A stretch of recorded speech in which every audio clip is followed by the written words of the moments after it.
Today, I will introduce a mysterious horror movie from 2014 called Last Shift. Outside a police station, Jessica is sitting in the patrol car, talking to her mother on the phone. Her mother is worried because Jessica has become a police officer, just like her father, who passed away while on duty. Jessica doesn't want to bring this up on her first day at work, so she ends the conversation. Jessica walks into the police station with some hesitation.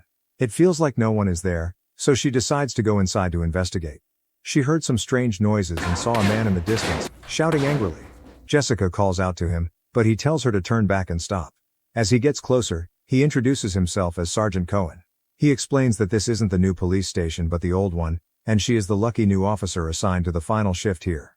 Cohen explains that all calls have been redirected to the new station. She may get some overtime work, and in case of an emergency, she needs to call back to the station. He takes her to the kitchen and tells her not to enter the detention area. Jessica wonders why she has to work here instead of a security guard.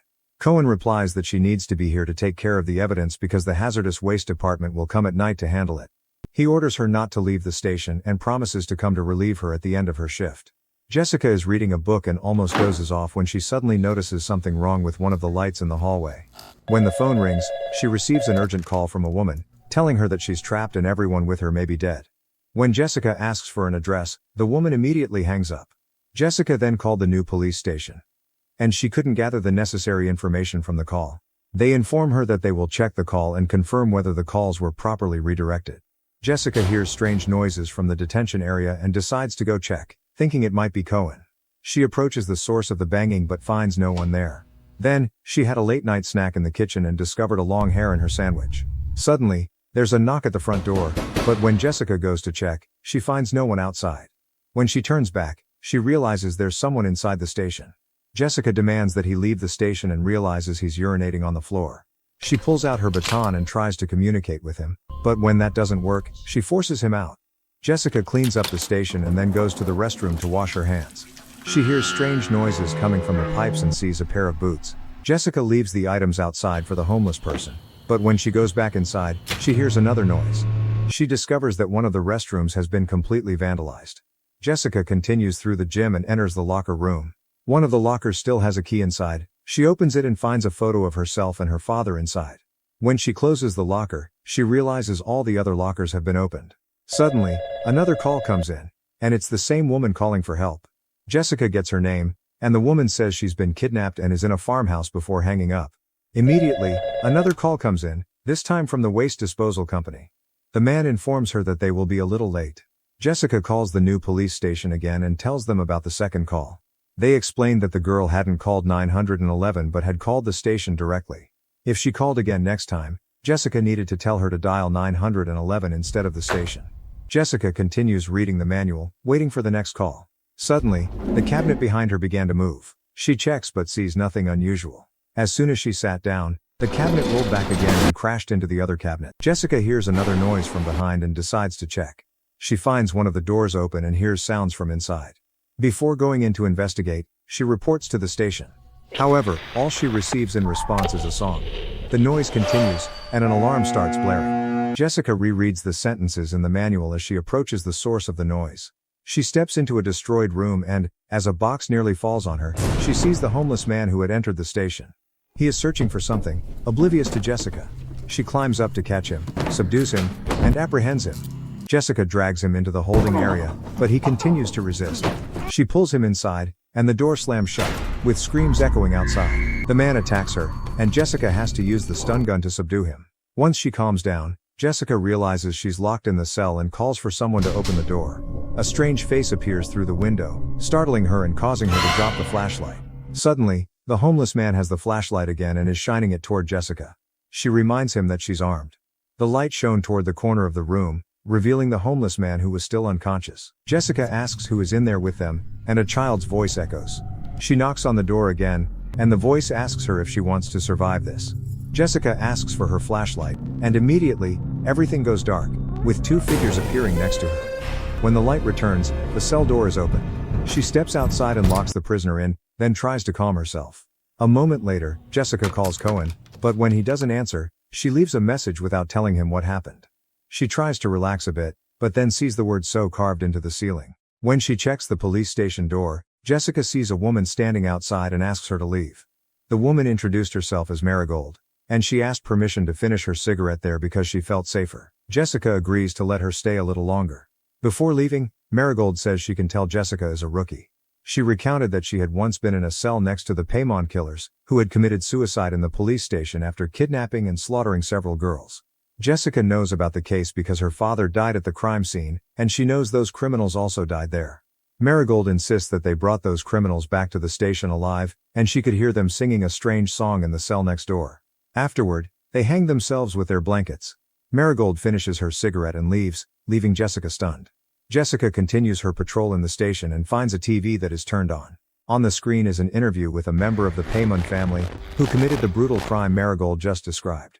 2 other TVs also turn on, showing interviews with other members of the Paymon family. John Paymon appears in a flashback, talking about demons. The flashback continues with interviews in which the Paymon sisters say similar things. In the recording, John makes an unreasonable threat, as if speaking directly to Jessica. Suddenly, a chair begins to spin toward her, and for a moment, it seems like someone is sitting in the chair. The chair keeps spinning until it bumps into Jessica, causing her to fall. The phone rings, and Jessica quickly picks it up. It's the same girl again, telling her that the other girls have been killed. The ones who did that kept singing the song that Marigold had told her about. Jessica tries to ask the girl to call 911, but she says she can't. Jessica tells her to run and hide before the call ends. Jessica asks the girl if she's ever heard of the name John Paymon, and she confirms that she has. Jessica begins to piece the clues together, so she calls the new police station and details the call with the girl. She tells the officer on the other end that she thinks the remaining members of the Paymon family might be holding the girl. He laughs and says that they have all been arrested and are under tight surveillance by the police. He provides her with some reports and asks her to reference the report numbers if she finds any new information. She thanks him and hangs up. Suddenly, she hears a whistle from the other side of the station. Jessica checks a room with several office chairs, but is distracted by another sound. When she looked back, the chairs had been completely rearranged. Jessica had had enough and thought the other cops were playing tricks on her because she was a rookie. Suddenly, the doorbell of the station rang, and Jessica went to check. She saw a police officer standing there. She started asking him if he was the only one playing this prank on her or if there were others involved. He seemed to not understand what she was talking about.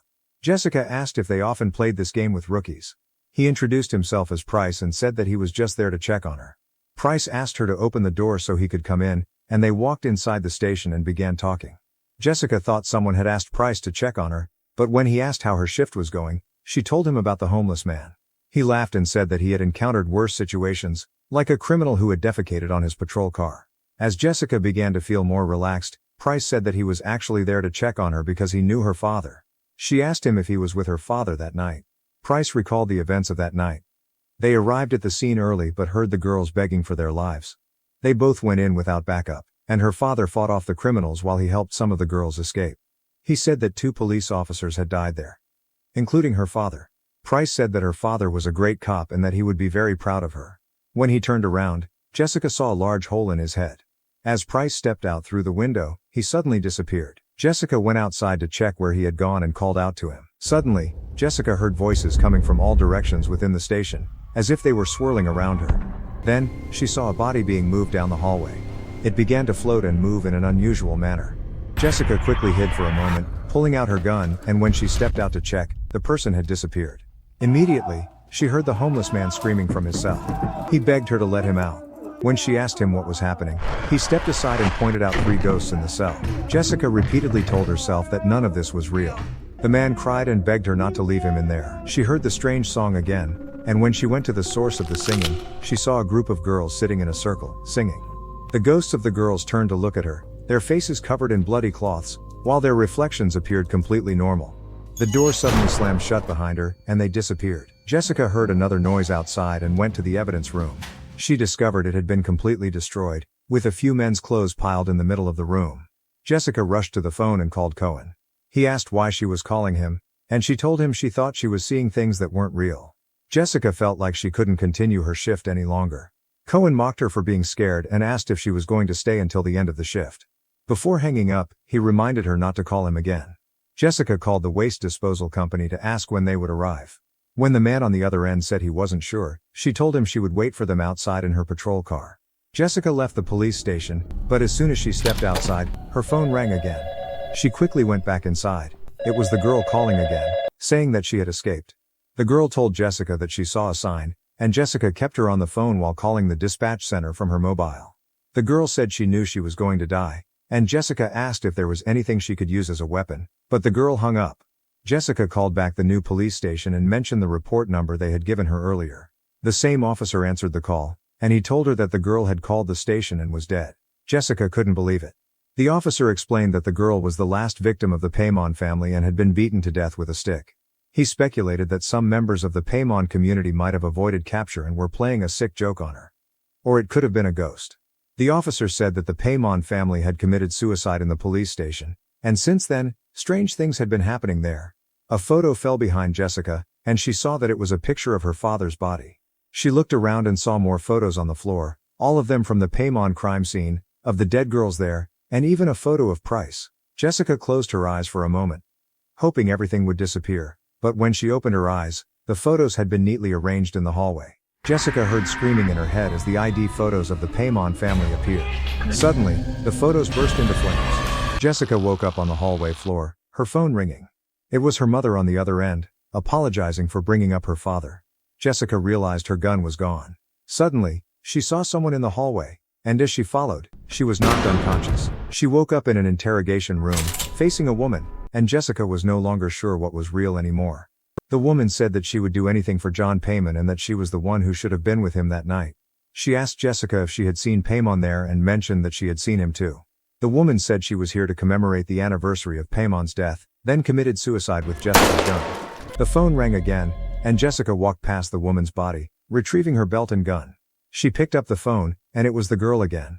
When Jessica told her that she was dead, the girl started laughing, and the sound of a stick hitting her body echoed through the phone. The noise continued to surround Jessica, and when she looked down under the table, she saw the girl's ghost. Jessica quickly hid in the floats, and the ghost searched for her. Finally, the ghost found Jessica and said she didn't want to die. She disappeared, and Jessica ran to the door, wanting to escape. However, she couldn't unlock the door nor shoot her way out. Jessica's phone rang again, and this time it was a call from her father. He said that she had his personality, but asked why she was trying to leave when he had sacrificed his life for this job. Jessica apologized and promised not to leave. He told her that the person who killed him was still in the building, and she needed to do something about it. Suddenly, the homeless man passed by her. Jessica asked how he managed to get outside and ordered him to kneel. As she approached to handcuff him, he transformed into a blurry image. Jessica checked the homeless man's cell and discovered that he was dead. The words "King of Hell" were written on the wall. Jessica tried calling the new police station for help, but only received static on the radio. A scream echoed in the song, blood began flowing from the radio, and a ghostly figure appeared next to her. She saw a projection of the Paymon family performing a ritual in the holding cell, then committing suicide. John turned to look at Jessica and removed the cloth from his face. The ghost suddenly appeared beside her and within the projection as well. Price also appeared and shot himself in the head. John nearly killed her, but she found a photo of her father and began reading a section from the police code. Once again, her father called and told her they were coming, urging her to stop them at any cost. A few men in cloaks appeared, and she shot at them. They told her she needed to find them, so Jessica began her search, eventually reaching the evidence room. She heard them again and continued chasing. Jessica shot one person and kept pursuing the others. She took down one more person and knocked another unconscious. He began talking about demons, and Jessica shot him immediately. Suddenly, she was shot, and Cohen appeared behind her, with his gun raised, aiming at her. Jessica realized that the person she had killed was a waste management company employee. A flashback appeared, clarifying the truth of what had happened. Jessica couldn't believe it. She had killed all the people from the waste management company, who were supposed to come to collect and process evidence. Cohen reported the situation, while Jessica started singing the Paymon family's song. The three ghosts of the Paymon family appeared and led her away. Please subscribe to the channel and turn on notifications to not miss videos like this. Thank you for watching.